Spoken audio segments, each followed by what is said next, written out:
Years ago, an elderly lady I knew had a saying, "I'm old and I can say anything I want." This particular matriarch was 90 years of age and voiced this pronouncement every chance she got. She frequently had a lot to say and made sure that you were listening when she said it.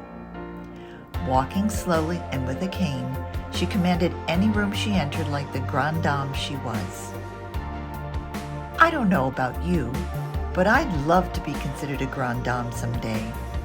The trouble is, I really don't want to wait another 20 years until I'm 90 to be able to say anything I want. At age 70, both my grandmothers, and also my mother as a matter of fact, believed they were on the downslope of their lives.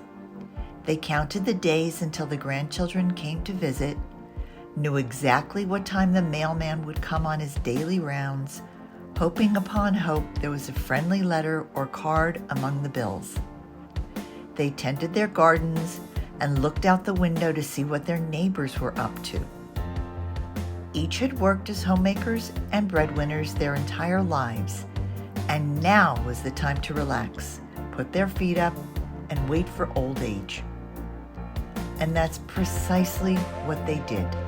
They sat and they waited. And they grew old, quickly. When I reached the septuagenarian mark recently, a dear friend told me to cheer up, 70's really the new 50.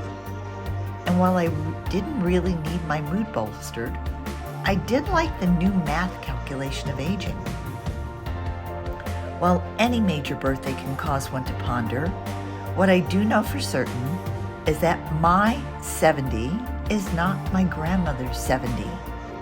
Not only do I look and feel better, no offense, my outlook is so much different.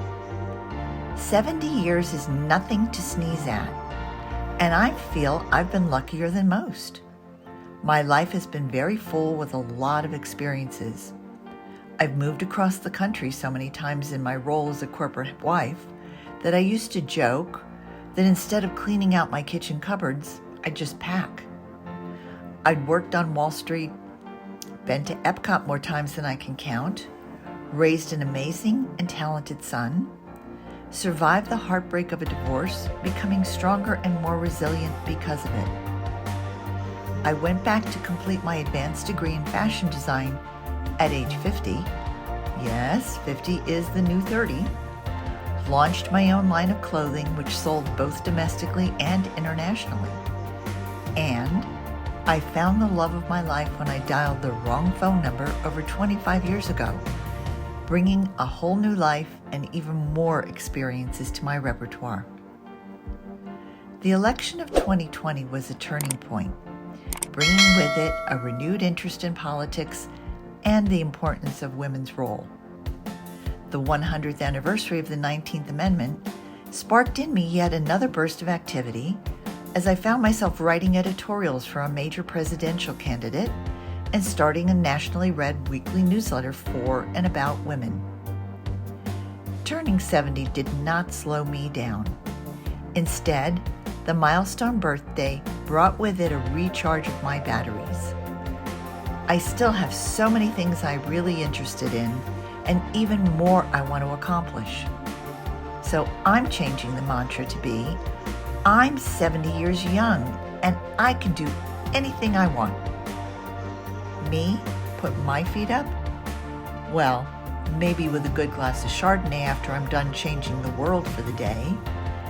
I may not be the accomplished gardener my grandmother was, but I sure am a late bloomer in my own right. So bring it on, world. There's much to accomplish. And the really good news is, there's still 30 more years to 100.